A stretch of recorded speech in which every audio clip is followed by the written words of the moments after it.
In this lesson, we're going to look more into macros and Jinja and how to use some of the common functions within it. So for example, how to use set, how to do if-else conditions, and how to use the run query function to execute our SQL commands.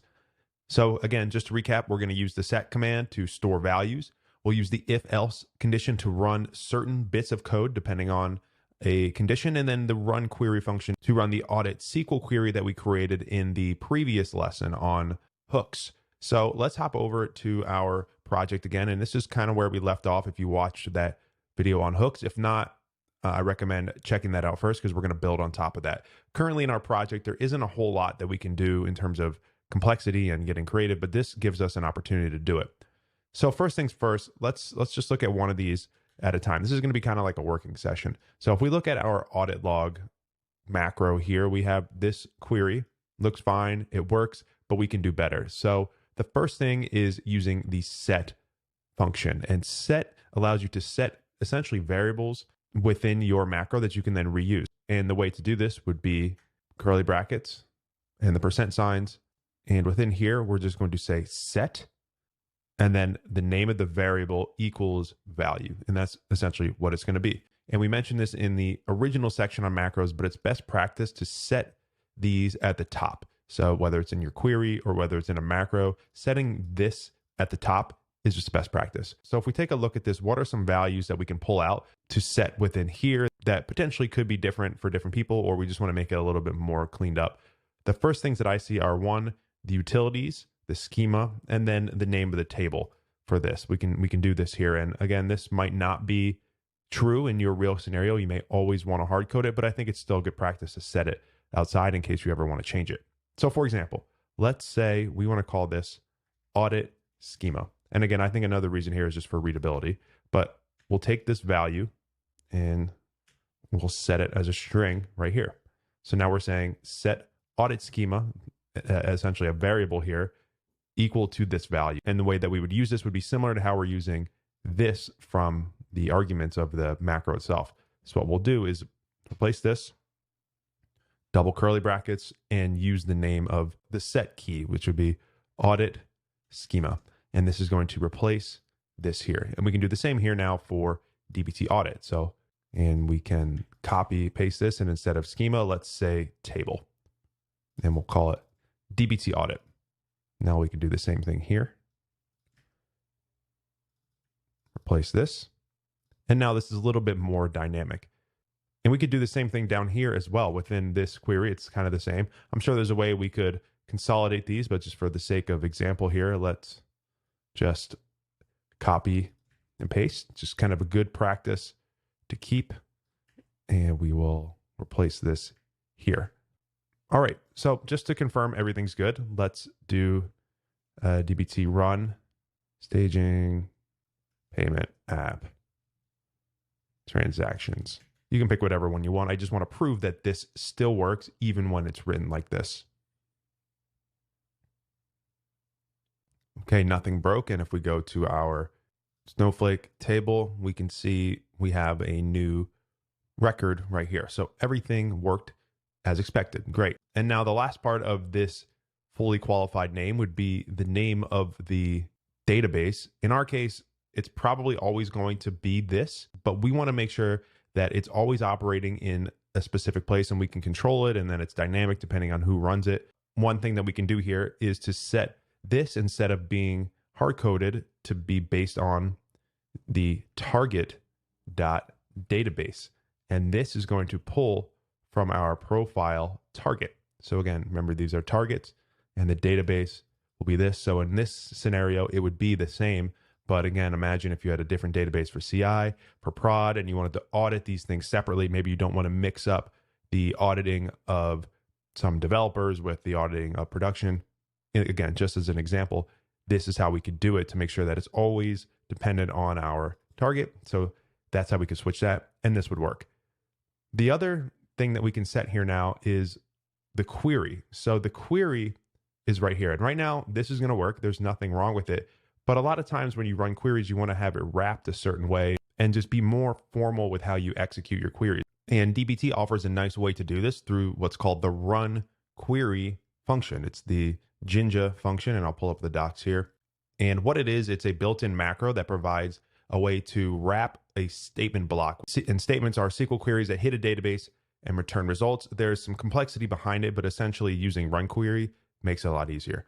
And it's going to return a table object with the result of the query, which in our case, we don't really need to return anything. It's just fine. So again, if there is nothing, it just will be none, and that's okay for our case. And we're going to use it just as a way to execute a query. We're not going to return results, but I do want to point out that if you do want to use this, you can set it as a result. So a lot of times what happens here is you combine setting some sort of variable here. So set equals to running a query. So in this case, it's running, you set the query and you're running this query within here, which is similar to what we're about to do. But this does get a result set. You get the result and then you do some more stuff with it. So that's another example of using this in a little bit more complicated way than we are, but I do want to point that out. So with that said, let's see how we would use this in this example. What we'll do here is we're going to do something similar, like I said, to running the query. So actually I'm going to copy this here just to make it a little easier, and we'll walk through this. So what we're going to do is write a set, and we'll call this audit query. And because we're going to do this on multiple lines, we can wrap it like this with an end set rather than having it all on one line like this, and then you don't need that. But we're going to do it on multiple lines here. So what I'll do is move this within the set. So here is our query to insert the value. Now we've set the query, and now we want to use the run query command to do it. And what we're going to do is, again, similar to what's going on here, which is use the do command. You may not have to, but we're going to do it just to be more formal. And it's do run query. So again, it's that function that we're talking about. But in our case, the query that we want it to run is audit query. Technically, you could just copy and paste this whole thing in here and it would work, but we're being a little bit more clean, a little more structured doing it this way. So now we have our audit query getting set here, and then we're going to run it right here. And we're setting these values up top. So we're getting a little bit more formalized here. And we can do the same thing down here as well. So let's say we want to do, I'll call this audit prep query. It will be this create statement, and then we'll wrap this at the end with end set. Now we've set this query, and then we will do the same thing down here with this do statement, but instead of audit query, it's audit prep query. So again, just adding a little bit more structure to how we're doing this. So let's make sure that this works and just run this. We expect it should, but always good to test.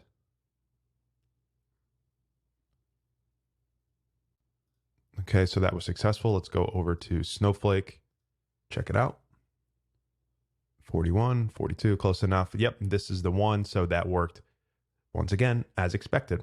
So now the last part here is talking about some if condition. And if we look at our Snowflake results here, maybe this is fine, but I think we want to add some sort of indicator for the run object whenever it's run end and run start, rather than just leaving it blank. Right now it's blank because there's no name of the object. If you remember, the on run start, on run end context is outside of the individual objects that are running. It's the entire run. So let's see how we can add a condition to set that to something specific in those scenarios. So where we're going to do this here is within the set block, because what we're going to do is change the way that this compiles based on a particular value, based on a condition. And what we want to make sure it changes is this. So the way this works, just like most other Jinja, is starting with the curly brackets, and in our case, a percentage sign.